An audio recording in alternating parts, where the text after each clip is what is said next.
Organize Me Radio, Episode 10, The Organized Life of a Senate Candidate. I'm Naeemah Ford Goldson.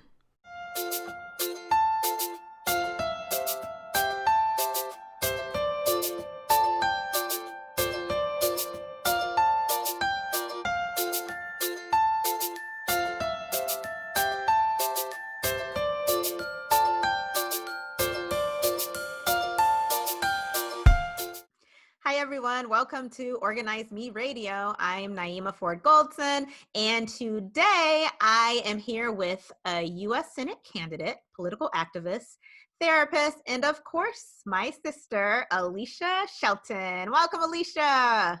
Thank you for having me. I'm so excited to be here with you today. All right. I'm excited to have you on my show. So today we are going to talk about getting organized and how it's benefited Alisha with her home, her personal life, and we'd be remiss to not talk about her campaign. So we're just going to go ahead and jump right into it. All right, Alisha, you ready? Yes, let's do it. Okay. All right. So I actually designed Alishas Closets a few years back, and and I've helped her to become more organized. So Alisha, I'm just wondering if you can describe your closet to our listeners. Yeah, so I have two closets that Naeemah designed for me and a pantry closet, which we did a rack on the door. So in the very beginning, I had no clue what an organized closet even looked like. I mean, when you suggested Naeemah getting a closet done, I was like, oh, okay. I mean, I have a rack. And then you said, no, it could be so much more. Like it can actually work for your needs. And I didn't even fathom that until you came in town and showed me the design. And so Naeemah spent it felt like 5 minutes in the closet measuring some things to me, but it may have been longer, but she's just that good at what she does. It goes Okay. like It definitely wasn't 5 minutes. it felt like A five little longer minutes. than that.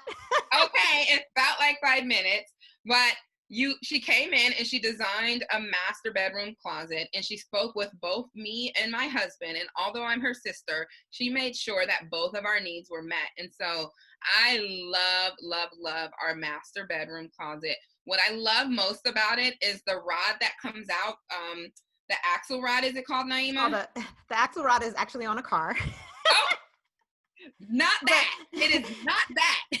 It's called a valet rod where you can lay out your clothes for the next day.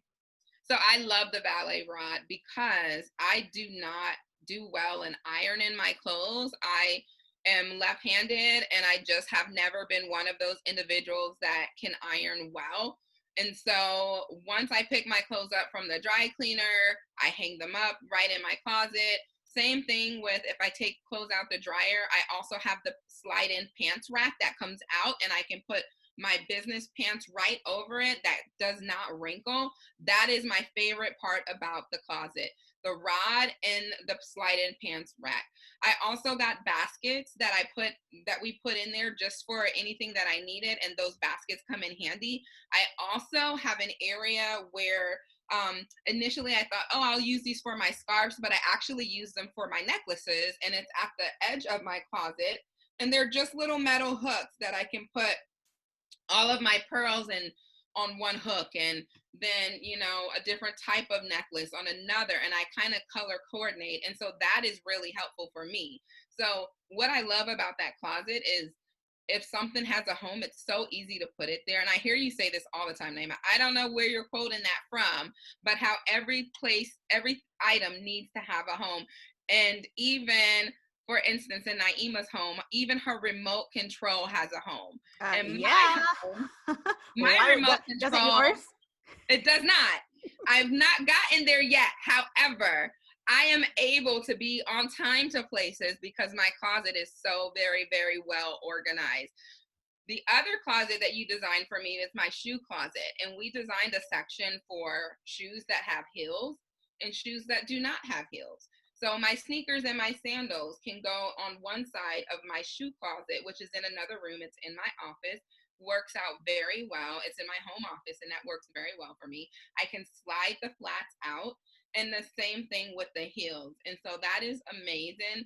I also ended up putting some jewelry on the shelves and purses on the shelves above it. And I also have long hang, like my wedding dress is in that closet as well. And so that just works really, really, really well for me. So, what I love about a custom closet is how you can make it your own. You don't Mm. have to deal with the closet that you were given when you purchased your home. You can change it up completely. You know, you might not have a need for 4 feet of long hanging space, and you can get double the space if you double that up and make it double hanging space. So, and then another thing that I really think is great is how you mentioned in your shoe closet, how we have a place for your heels and a place for your flats. So you can get an angled shoe shelf and it literally like angles and displays your shoes. So you can display your beautiful heels as if you're in a department store. So definitely a custom closet is life changing. I have one. Alisha has one. You should get one too. Yes, please do. It will change your life. Like I said, you will be on time everywhere you go. All right, Alisha. So tell me, how has organizing your closet helped you in your daily life? Because we start our day in our closet, we end our day in our closet, right? And I think so many people don't think about that, you know, and just by having an organized closet and having things in their specific places can really help you go into the day. Absolutely. I am one of those individuals where my master bedroom has a bathroom and the master closet is off of the bathroom. And so I am very, very fortunate because there's times when my spouse is still asleep and I don't want to disturb him and I can get dressed. I can take a shower. I can walk into my closet, get ready for my day. I can put on my makeup. I have the area where my jewelry hangs, where my necklaces hang. And it's so easy for me to get ready in one area. Everything is right there. Everything that I need to get up in the morning and get dressed in the morning is right there. So to me, it's super convenient because I don't have to run around. I know where everything goes. And I am not someone who is a planner. Unfortunately, I am that girl that steps in the closet and says, what color do I feel like wearing today? The fact that I can see all my clothes and walk around my closet and decide what speaks to me in that moment, that's very free flowing. And I love that feeling. And it doesn't make me feel like I'm tied to one specific item. And so I can only do that because my closet is so organized. And even still, yet and still, when I do that, by the time I come out and I'm dressed and I'm ready, I am still on time to the places that I'm trying to go. All right. So it helps like with productivity as well. So Absolutely. are there any other places around your house that you think could be more organized? Oh, yes, Naeemah. Every room in my house you can touch and do something to. I just said that my remote controls do not have a home. And so there That's an are easy fix, an easy fix. Yeah, so that's great to hear. So I would love that fix. And so, for instance, like there's drawer organizers. I've learned so much just having you as a sister who is very, very organized. My laundry room is not very organized. Granted, I have a cabinet, so we have detergent there, but it doesn't have a home, right? It moves around from time to time. And so that I think is what's important because if something does have a home, then I know to put it there. And my husband knows to put it there. And so that's in essence, when I think of organization, that's the first thing that I think about is where does this live? And if it doesn't live somewhere, then I instantly know that that is an opportunity for that to be misplaced. All right. Speaking of your husband, now Yeah. what about Vince's train collection? I imagine that his train collection must be super organized. His train collection is so intense. Vince's train collection and his idea of organize is to have, he has a train table where his trains are on display.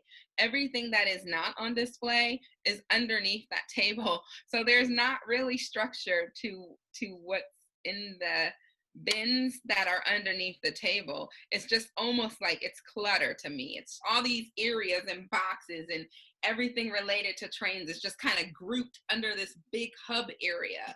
Oh And no. so I don't touch it. It's his area. I love to watch him run his trains, the ones that are on the display, but underneath the table, I can't tell you what's in each bin underneath that table. I imagine he probably wouldn't even let anyone touch it, huh? He probably would not. All right, so let's switch gears now and let's talk about your campaign. Okay, so this has been the most interesting campaign I've ever witnessed. Now, granted, I'm not crazy into politics, but this campaign has been really, really interesting. So tell me about it, but the short version. So the short version is that I ran for United States Senate in Nebraska. The primary was in May. I came in third place with 33,000 votes. And about 2 months ago, maybe around the beginning of July or the end of June, beginning of July, the person who won the current Democratic nomination has been accused, and there is evidence that we've all seen that has been pushed out on the social media outlets of sexually harassing one of his staffers. And so this is a code of conduct violation with the Nebraska Democratic Party. If you become a nominee, you sign an agreement about the conduct that you will have and the conduct that is becoming of a nominee. And he violated that. And so the Nebraska Democratic Party has asked him to step down. The person who came in second place reached out to me and endorsed me. And so we are running our campaign. However, the Nebraska Democratic Party has a sore loser law that is getting in the way. And this law comes from the state of Nebraska. It basically states that if a candidate ran in a primary, they cannot continue to run their campaign. So they cannot run as a write-in candidate. So if this individual does not step down by September 1st, then I will not be able to be added on the ballot by September 1st. And so the deadline to be added onto the ballot is September 1st. The deadline to be removed from the ballot, to withdraw your name from the ballot, is September 1st. So we're in crunch time. We are doing everything that we can to be successful. I've explained to my team that I played basketball in middle school and I loved it. And what I loved about basketball is you have to have the stamina to maintain your game. You have to be a player that can play in the first quarter and in the fourth quarter. And that's the same thing with a campaign. I have the stamina to run my campaign, but trust and believe, if there's 3 seconds left in the fourth quarter and you throw me the ball, I am going to shoot it. I am ready to win, and I'm an excellent 3-point shooter. So even if I'm at the half court, I bet you that ball will go in and we will win. All right, Alisha. Okay. All right. I'd vote for you if I could, but Alisha and I live in different states, so I can't vote for her. You're voting for me in spirit, and so that's amazing. So let's talk about the actual structure of your campaign. What steps did you have to take to get your campaign organized? And so I excel really well at building a high performing team. And I don't know which process works best for individuals, but I kind of take a top down approach and then a bottom up approach. And so I look from the top down and then I flip it upside down and I say, does this make sense to me? So the steps that I was very cautious on taking was, number one, finding a campaign manager that I could trust, that believed in me, that had the time, that was able to navigate through obstacles with me, and would be willing to create networks of various individuals across the state of Nebraska, because that is something, as a mental health therapist, that is something that I love. I love being able to talk to individuals and understand what's their story, what's happening in your life right now. I consider those to be jewels that lie in my heart. And so I'm motivated to run for office. I'm motivated to create policies that actually help people. The best way for me to know if it's going to help a person is to hear their jewels. So everyone on my campaign understands that I love to talk to people. I want to hear from the voters. I want to hear from the constituents. I want to know, what is the problem, or what is your perspective in our very own state? And that's something that has been amazing because we all have been on board with that. The other thing is, I can't run for office without being aware of the voting issues that we have across the US right now. And so we have a high portion of voter education that I always intended to do, that we do consistently when we talk to voters. When we do presentations, we talk about voter education, about what it means to vote by mail, why they call that early voting. It confuses some individuals. Some people don't think it's safe. It's actually the most secured way for us to cast a ballot right now, especially with the security issues that we had in 2016. So there's a lot of education that was important to me in selecting a team as well. So at the end of the day, as long as we shared similar beliefs, as long as I had people that were willing to work together as a team and go out into the community and hear what the needs are, those were the individuals that I considered in building my team. Do you feel like you've benefited from having a team, from having your entire team Shelton? Absolutely. Who does anything without a team?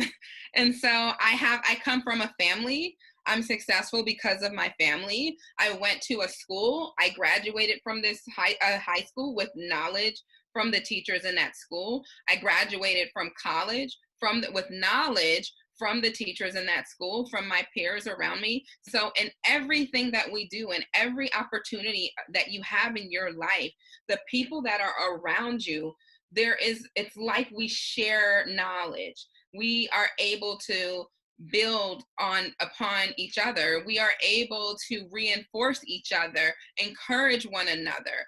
And community is how humans spend their life. We can't even reproduce without being in community. And so for me, the community is where it lies. And I could not at all be the candidate I am today without my lived life experiences and without my A team or Team Shelton. So, do you think there are any areas of your campaign where you can be more productive, or parts of your team where they can increase their productivity? Always, always, always.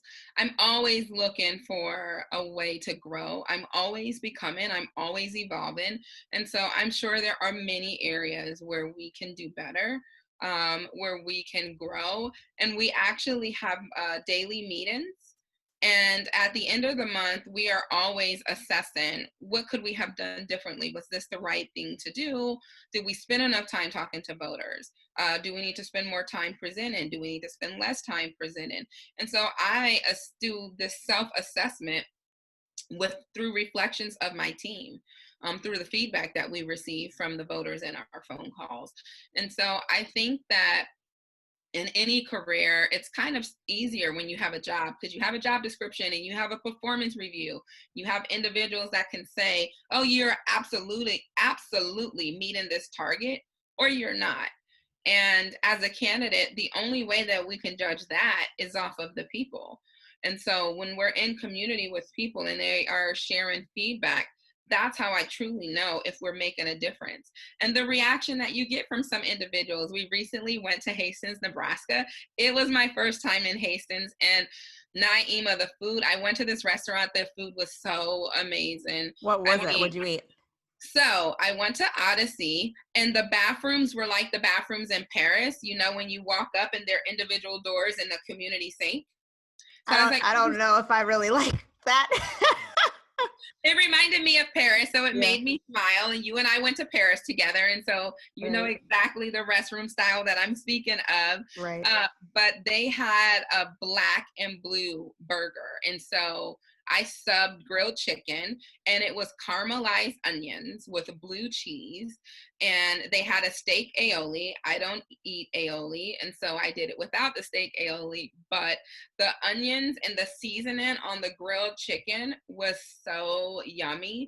And because I'm not there a lot, I had to try their homemade macaroni and cheese. Always. Whenever there's mac and cheese on the menu, I'm trying it.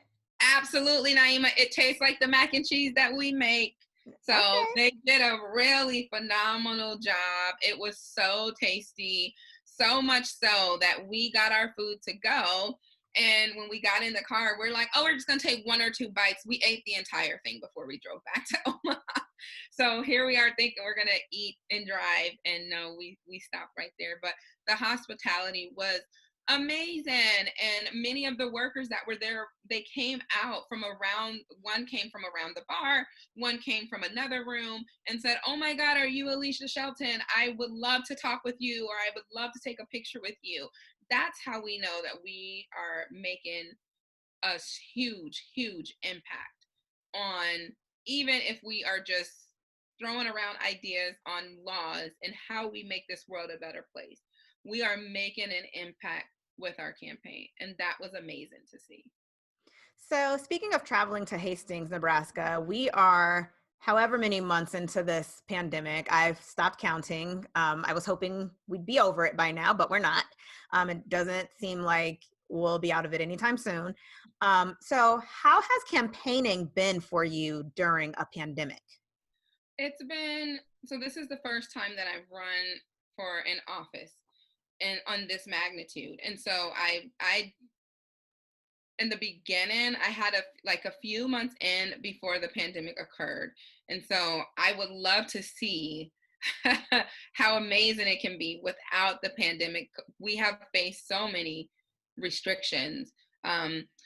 In the beginning, I loved talking to people. I mentioned how people share their information, and I call those jewels and I store those in my heart, and that motivates me to write policies. Well, it's different on the phone because many people do not, when you're limited and you can't do in-person communication, we ended up picking up the phone or sending text messages. Well, many individuals do not answer phone numbers that they don't recognize, and it's hard to be personal on an answer machine. I And bet. so that was a big struggle that we had. I couldn't actually ask the questions that I wanted to ask to see how they were doing in this pandemic. On the flip side, with me being a therapist, for the voters who do answer the phone or did answer the phone, I was able to provide them with resources. I genuinely asked questions and cared. How is your family right now? And if they said they were unemployed, I said, is it okay if I share some resources with you of some food pantries and some events that are coming up in our community, simply in case you need it? And they were so appreciative of that. And so those are the people, and that's right in itself what motivates you and prepares you and you want to talk more with them. This week is the very first week that those who were receiving unemployment, the additional $600 does not apply. And so I talked to a voter yesterday who said that they received $300. Their wife is a teacher. She's not comfortable going back to school in these conditions. She doesn't feel like they have enough PPE. And this individual was furloughed. He's not a lazy individual. He was furloughed, Right. meaning that his job is saying, hold on, we can't employ you right now. Go ahead and get unemployment. And when we're ready for you, you can come back on board. But how do you have a family? How do you pay for your children to eat on $300 a week? It's mind blowing to me. And so I thought we had a wake up call when this pandemic happened. I feel that this pandemic has exposed the cracks that we had in our foundation, the weaknesses that we have in our system, meaning our healthcare system, our economy, individuals who are not being able to purchase food, individuals who are not able to go into the hospital, not able to get COVID testing. Unfortunately, it exposed it, but we don't have solutions right now.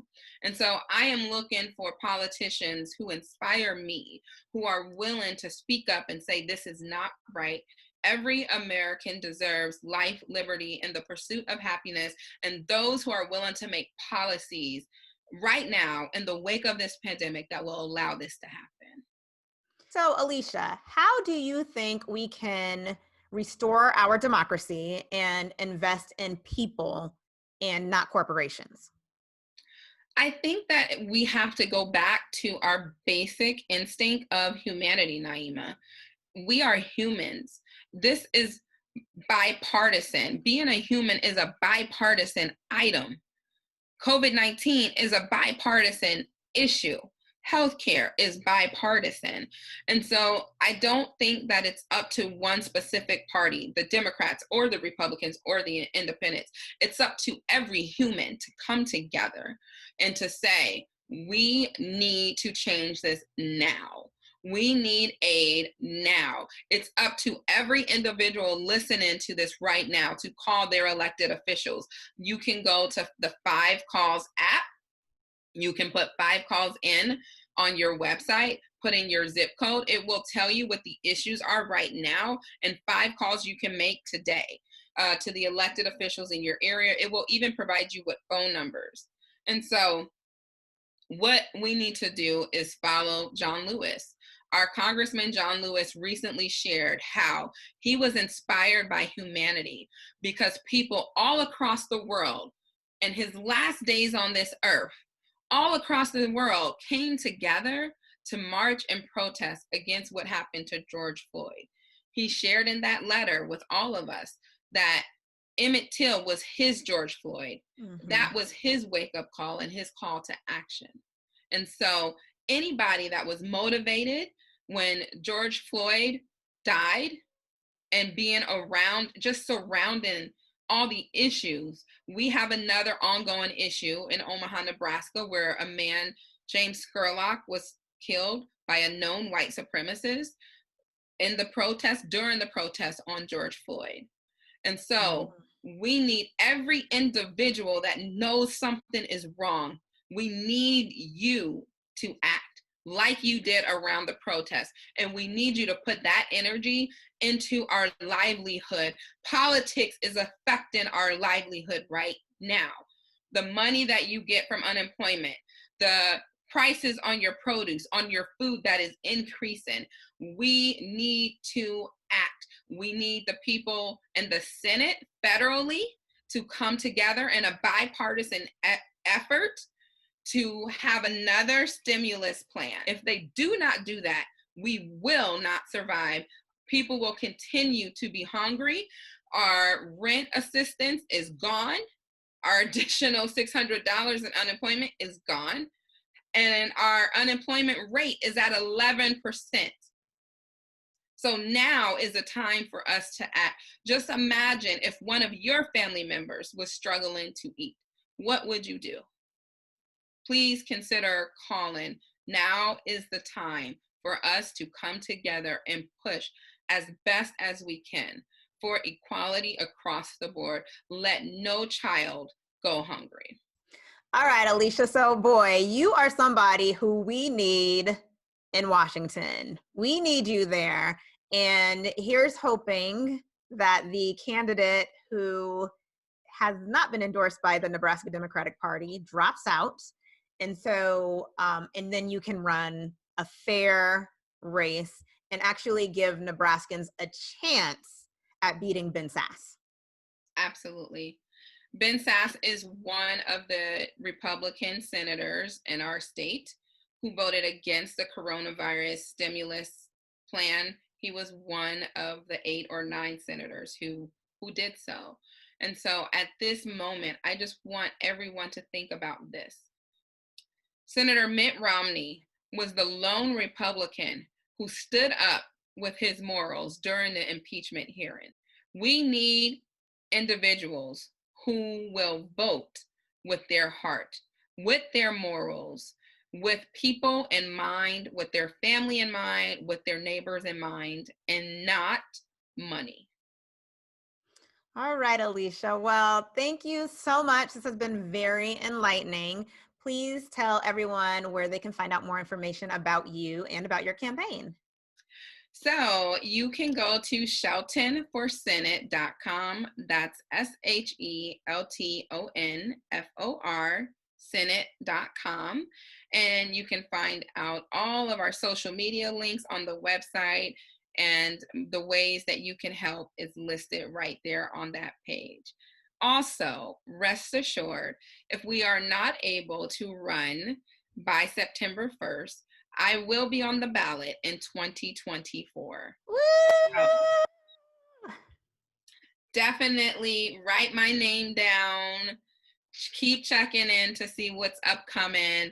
If I have inspired you in any way, please reach out to me. If there's anything I can do to help you, if you are thinking about a career in politics, we need you. Please reach out to me. All right, everyone. U.S. Senate candidate, political activist, therapist, and my sissy, Alisha Shelton. Alisha, thank you so much for joining us. At any time, Naeemah, I will always be available for you. All right, everyone. Make sure you tune in next time for an all-new episode of Organize Me Radio. Thank you. Thank you for tuning in. And remember, get organized, go further. You're listening to Organize Me Radio. I'm Naeemah Ford Goldson.